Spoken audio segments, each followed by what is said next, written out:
Oke, datang di YouTube gue, Satu Friadi pastinya. Malam ini gue bakal cerita mengenai pengalaman gue waktu gue pergi operasi. Waktu itu gue pergi operasi, terus gue di ada yang numpang di mobil kita waktu itu, dan gue bakal cerita itu aneh banget gitu. Jadi ceritanya waktu itu gue siang gue tabrakan. Gue tuh pas gue tabrakan gue berantakan banget, gue patah kaki waktu itu. Ya gue harus dioperasi. Untuk operasi itu sendiri tuh gue gak bisa operasinya di tempat. Artinya gue waktu operasi di tempat gue tuh belum mencukupi, alat-alatnya belum secanggih alat-alat operasi yang ada gitu. Jadi gue dirujuk buat ke rumah sakit yang ada di kota Pontianak. Kebetulan gue tinggal di Ketapang waktu itu. Habis itu gue harus pergi malam-malam pergi ke sana dalam gue keadaan drop, gue patah kaki, gue di posisi paha gue patah. Terus gue harus pergi, gue nggak bisa berdaya apa-apa, gue cuman diem aja baring di tengah-tengah bangku tengah mobil ya. Jadi gue di situ pergi ada 5 orang. Gue bokap, nyokap, terus kakak gue ya, terus ada adik gue yang paling kecil itu ikut juga. Kita 5 orang lah pergi sama-sama ke Pontianak waktu itu. Jadi kalau waktu itu kan kita kan kalau perginya tuh kita perginya jam, kalau nggak salah tuh jam 2 malam, karena udah kaki gue tuh posisinya membengkak ya, jadi nggak bisa diposisikan lagi. Akhirnya kita harus secepatnya merujuk daripada kalau ditunggu makin parah kan. Jadi kita mau nggak mau harus pergi dalam posisi jam 2 malam. Waktu itu malam Jumat, kebetulan besok paginya Jumat. Habis itu kita berangkat kan, dari 5 orang itu kita berangkat sampai malam banget kita. Terus gue lupa ada supir. Nyokap gue juga bawa supir, jadi gantian sama supir. Sebenarnya nyokap juga bokap gue juga bisa pakai mobil sih, bisa bawa mobil, cuman dia malam itu dia bawa supir juga. Jadi malam itu supir itu yang bawa mobil. Sampai di daerah mana sih gue nggak ngerti juga. Waktu itu kita masuk ke daerah pedalaman, daerah kebun sawit. Kemudian pas masuk ke kebun sawit, memang kebun sawit itu kan kalau kita nggak tahu ya bisa sesat ya. Kita tersesat di dalam kebun sawit kurang lebih 2-3 jaman lah. Kebetulan malam kan gak ada orang punya keperluan, jadi kita tuh lewat sawit itu tujuannya tuh biar lebih motong, jalannya lebih deket gitu kan. Taunya kita malah kesasar gitu kan, malah tersesat kita di dalam kebun sawit sampai jam 2, jam 3. Itu aneh-aneh banget tuh. Terus kita pas ke kebun sawit tuh melihat ya penampakan kecil lah. Ya gue baru pertama juga sih gue lihat seaneh itu. Jadi misalkan gini, kita pergi ke pohon sawitnya tuh, terus ada di antara sawit-sawit tuh mobil tuh tiba-tiba mogok. Terus ada dari kejauhan tuh ada kayak bapak-bapak terus jalan nggak pakai baju gitu malam-malam, jam kurang lebih jam udah itu 2 jam 3-an mungkin ya, karena udah lumayan jauh kan, udah dekat hampir ke tempat penyeberangan ke kota Pontianak itu sendiri. Waktu itu belum ada jembatan yang baru di Pontianak, itu belum ada penghubung antara Ketapang dan Pontianak, itu nggak ada. Jadi kita nyebrang ya harus nungguin kapal kan, gantian nyebrangnya, tunggu kapalnya di sana kesini, terus kita ikut ke sana gitu. Terus kan masih jauh ya, jadi kita pas bapak-bapak itu lewat di depan mobil kita waktu mobil kita mati. Maksudnya mobilnya nggak nyala, tapi kan lampu mobil tuh nyala gitu kan. Terus kelihatan kan pas dia lewat tuh lampu mobil tuh kayak redup-redup gitu loh. Jadi redup. Aduh, sampai kebetulan bokap gue kan haji ya, jadi dia baca doa. Terus tiba-tiba si bapak itu sambil jalan berhenti di tengah-tengah, terus lihat ke kita. Itu mukanya aneh banget sumpah.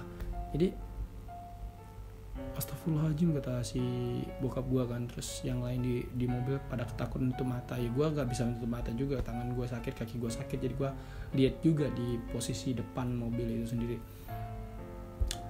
Bapak itu langsung masuk, ngelesep aja gitu masuk terus mobil nyala, kita lewat, itu nggak ada jejak kakinya bro. Ya hujan sih waktu itu hujan, tapi ya biasanya kan jalan sawah itu kan tanahnya kuning terus becek kan, harusnya ada jejak kakinya dong, cuman nggak ada itu. Dia masuk di antara hutan-hutan, tahu nggak? Jadi hutan yang dia masuk sama bapak-bapak itu yang lewat, harusnya tuh dia tuh loncat karena ada kayak empang agak besar lah, kurang lebih 2 meteran ya kan. Kalau orang biasa kan mau lari yang agak jauh biar bisa loncatin empang itu, dia tuh kayak nggak ada air, nggak ada empang. Waktu dia melesat dari jarak kejauhan kita lihat, dia lihat aja udah si bokap gua sama supirnya udah ya, itu mungkin halusinasi kita waktu kita lagi kacau kali. Udah kita bawa mobil jauh dari jarak kurang lebih udah berapa meter. Gue terus nelpon bokap gue tuh udah telepon sama abang gue yang kebetulan lagi ada di daerah Sandai, nama daerahnya tuh. Jadi abang gue tuh ada di situ, kebetulan dia kerja di sana. Terus dia nemuin kita untuk rencananya tuh mau ngasih uang. Kebetulan si bokap gue karena cepet-cepet mau pergi, jadi nggak sempat narik uang. Malam-malam kan nggak ada di sana kan, susah nemuin tempat ATM tarik uang gitu, tarik tunai gitu susah. Jadi akhirnya ya udah ketemu, mumpung ada abang gue kan, ketemu aja tuh ngambil beberapa uang sama dia. Terus gue mau kencing waktu itu, gue minta ambilin sama abang gue tuh. Waktu itu hanya cuman ada berapa rumah di situ tuh, ada berapa rumah. Terus rumahnya tuh nggak ada ada penghuni, cuman nggak keluar penghuninya, mungkin karena malam juga kali ya. Terus gue minta buat bersihin najis. Gue kan habis kencing, gue minta air sama si abang gue.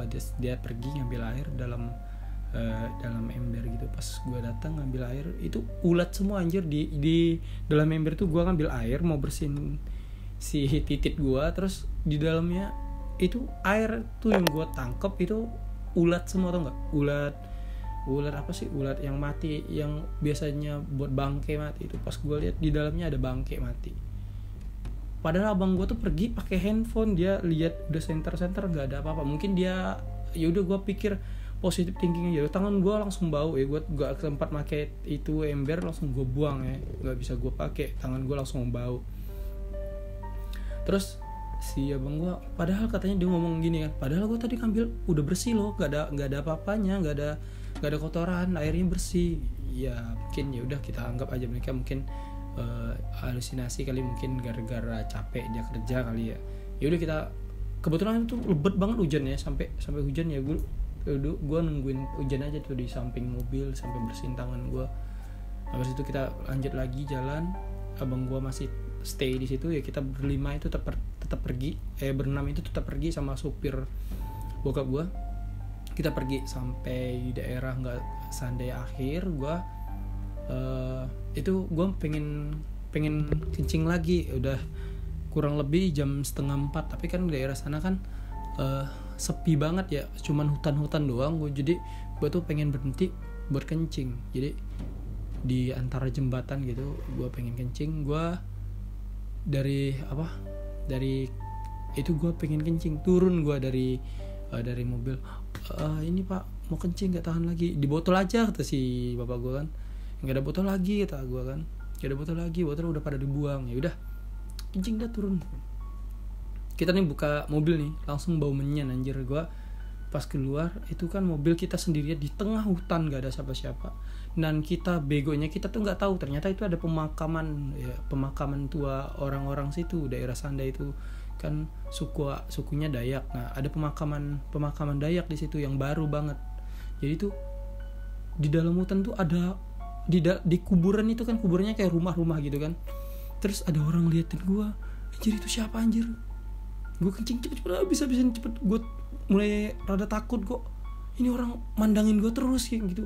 Dia tuh tinggi, kurus, terus gak pakai baju, cuman pakai kain selempang doang. Rambutnya berantakan, mukanya hitam. Dia tuh turun dari kuburannya itu agak naik ke atas gitu, landai gitu kan. Dia tuh turun cepet langsung. Bokap gue bilang, ayo cepet udah jangan kesini. Ternyata bokap gue tuh lihat juga. Gue kirain dia tuh nggak lihat tuh. Jadi gue masuk mobil cepet dalam posisi kaki gue patah gitu. Gue susah masuk, langsung masuk mobil, tutup. Terus dia ngejarin, lari mukanya kayak gimana ya, kayak zombie gitu loh, ngejar kita ke zombie, mau nyakar ke mobil. Langsung bokap gue bawa mobil cepet. Itu apaan sih gitu? Kata si teman gue sih, yang gue tanya itu jakung, nggak tahu dah pokoknya itu tuh kayak apa ya, kayak kepercayaan orang sana tuh memang penunggu makam katanya. Gue nggak tahu juga, tapi itu kayak bukan manusia gitu loh. Akhirnya kita pergi hampir udah mau sampai, nggak berhenti di situ. Jadi pas habis udah hampir jam 5 subuh, udah hampir pagi itu ya, kita pas naik tanjakan tiba-tiba mobil itu bau menyan, padahal tutup jendelanya, ketutup semua, bau menyan, bau kembang. Terus mobilnya tiba-tiba berhenti, digas terus sampai, tau nggak lo, kayak orang ngedrip gitu loh, mobilnya kayak ngedrip. Jadi masuk akal nggak sih buat naik gitu doang, mobil sekelas Avanza yang 1500 cc nggak bisa naik. Terus dia bannya tuh muter terus yang di bawah tuh sampai kayak orang ngedrip, ada asap-asapnya di bannya tuh.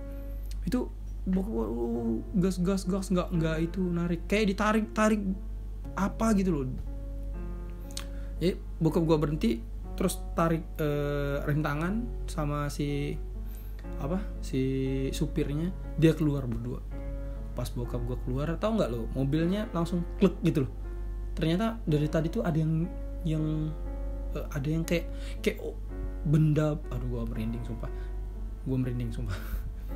Ternyata di mobil itu tuh ada kayak yang numpang, terus berat banget yang numpang tuh, sampai mobil kita kayak bawa pasir banyak gitu loh. Jadi bawa beban banyak. Terus pas keluarnya bokap gue sama si supir langsung blek gitu loh, langsung naik mobilnya.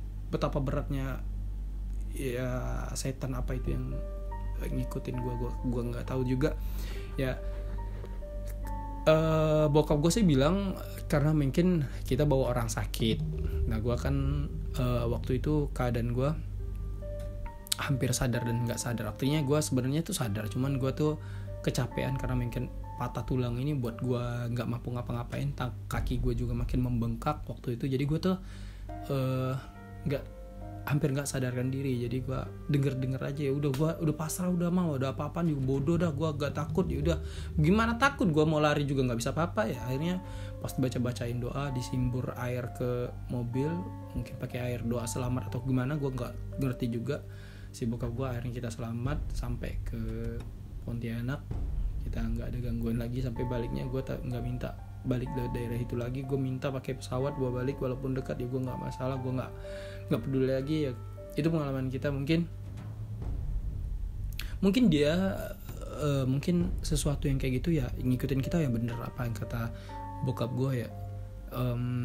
Hal-hal kayak gitu dia ngikutin kita karena memang ada orang yang sakit. Makanya kalau orang-orang sakit dia harap banyak lebih berhati-hati, karena yang kayak gitu tuh lebih mudah diperdaya atau diikutin oleh setan-setan seperti itu.